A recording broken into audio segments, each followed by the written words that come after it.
Bitcoin is money. Everything else is credit. There's a profound statement made by J.P. Morgan 100 years ago. He said, gold is money, everything else is credit. And just like first principles, at least back then. most people don't understand what money is. Money's a bearer instrument. Most people don't understand what credit is. Credit is when you have an IOU from a counterparty and they may or may not honor the IOU. In 2034, it'll simply be the new thing. Right now, it's like the scary, exotic thing. So for example, if you were asking me for that advice for a business owner in Nigeria right now, I would say most. I would say, the question you got to ask yourself is, can I trust the government? Can I trust the bank? Can I trust the currency?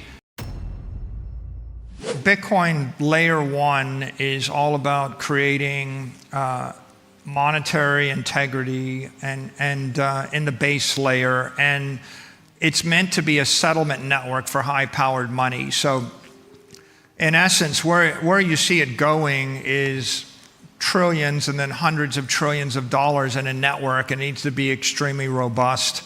But the way you get robust is you create a block every 10 minutes and you put thousands of transactions every 10 minutes. So it's destined to move blocks of money, $10 million at a time, $100 million at a time.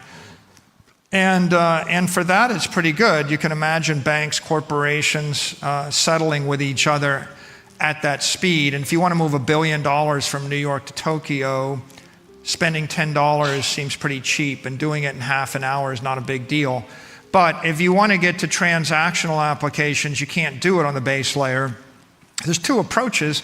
One approach is you change the base layer to give it higher throughput, but the problem with that is that you're changing the underlying scarcity parameters, which undermines the stability of the system and the integrity and the security of the system. So ultimately, you make the network more fragile. And so most things don't scale all at one layer. You scale in layers. So Lightning is the most famous of the layer 2s. And really, it's an example of an open protocol layer 2 system that sits on top of Bitcoin. And the idea is, if I want to move $10 back and forth 1 million times an hour, I probably don't need to put the entire $1 trillion network at risk.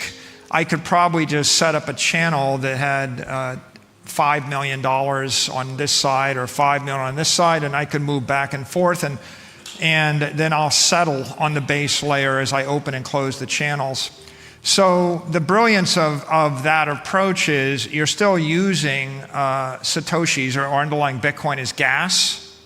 So you've got an ethical network and an economically sound network, but you've created an infinitely scalable network, because once you go to this channel approach, there's no reason why you can't clear millions of transactions a second.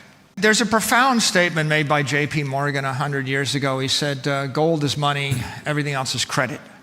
And just like first principles, at least back then. most people don't understand what money is. Money's a bearer instrument. Most people don't understand what credit is.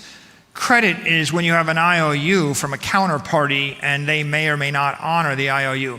So what we have today in the internet is you have a lot of profound applications that are digital transformation of information.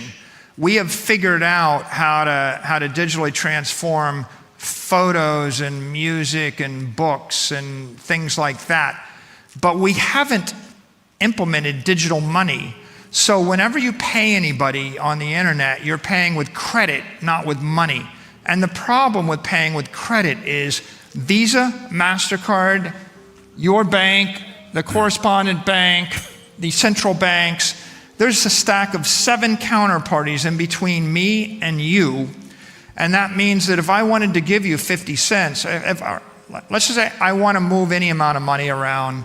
If I want to move $1 around, every time I move it, there's a 30 to 60 day settlement delay, and there's a 2.5% fee. When I moved the money 40 times, it took 48 months It takes 4 years to move the money from 40 people in the room. If you just started moving any amount of money, right? It would be 4 years before it finally settles, and all the money would be gone because it would be like 100% commission you would pay to the banks.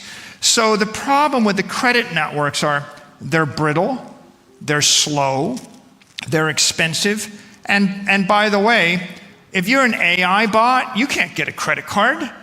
And if you're, so robots aren't people, AIs aren't people, but and I'm going to make fun of them because Bitcoin gives AIs in cyberspace sovereignty. If you want to release a service powered by an AI into the ether, outside the control of a person, a government, a company, you're going to need to finance it with money, digital money, which means Bitcoin. So AIs aren't people yet, and Bitcoin will give them sovereignty of sorts, but people aren't people because 6 billion people on the planet, they don't have credit.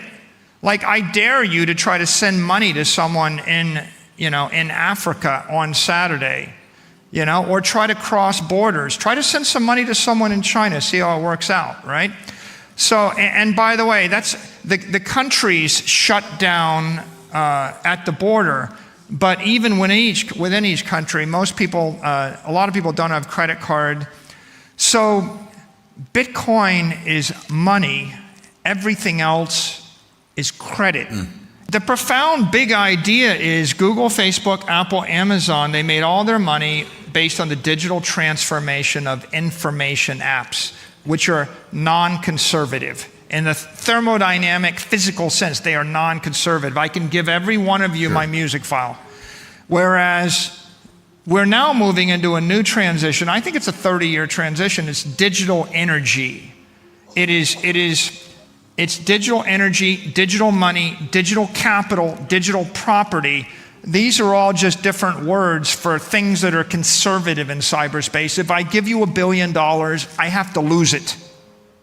I can't give everybody $1 billion, right? There has to be a conservation of energy or conservation of money here. And none of the great companies have been built on digital energy or digital monetary apps. But if you think about the next set of applications, the ones where I can take a block of $1 billion of capital in cyberspace and I can decompose it to 1 million smaller blocks, send it to 1 million different places in 1 hour, recompose it 3 hours later, chop it into a bunch of $10 segments, pull that back, oscillate it, program it, transfer it, or just store it for 50. How do you store money for 50 years? Right? And the metaphor I give you as an aeronautical engineer, which I think Elon would like and I think you'll like, is it's the difference between you launch something and it goes ballistic and comes back to Earth. What is is there a final card to flip, domino to fall? Is it governments beyond El Salvador adopting this? Really, we start mainstream institutional adoption, I would date it to January 2024 with the approval of the ETFs, the spot ETFs.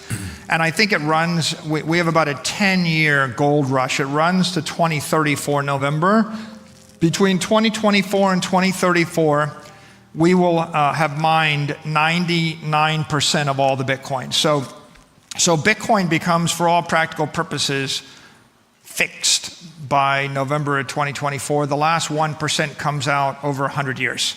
We have this 42-quarter period where at the beginning of the period... What percentage are we at now? Right now we're roughly like 94%. Wow. So you think it's not much, but I mean 5% is a lot over 10 years compared to 1% over 100 years. At the beginning of this period in Q1, we're in Q1 now, if you go to January 1st, no institution could buy it even if they wanted to. It just wasn't on their radar. And so you really have 42 quarters of people learning what it is, studying it. It takes 10 hours to scratch the surface, and it takes 100 hours before you get a degree of comfort. Most people, once they get past the age of 40, they don't want to spend 100 hours learning a new thing. It's very rare. So you've got Wall Street firms spinning up massive education apparatus. You've got a whole set of stages of adoption. First, can I buy it? Then is it on the approved list for solicited sale? Then it is on the approved list for unsolicited sale. Is it marginable? Can I borrow against it? Is it optionable? Can I hedge it? Is it recommended? Is it structural? Is it built into a fund?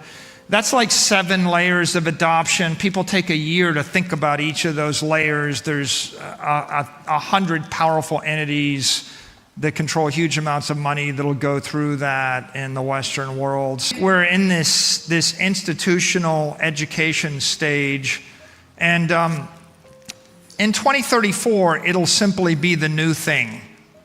Right now, it's like the scary, exotic thing for most people. How should a person think about what percentage of their wealth they put here? I think it depends upon where you live, who you are, what your life situation is, and also whether you're a corporation, a charity, a government, a family, an individual. That matters too. So, for example, if you were asking me for that advice for a business owner in Nigeria right now, I would say most. I would say, the question you got to ask yourself is, can I trust the government? Can I trust the bank? Can I trust the currency? And can I leave with my stuff?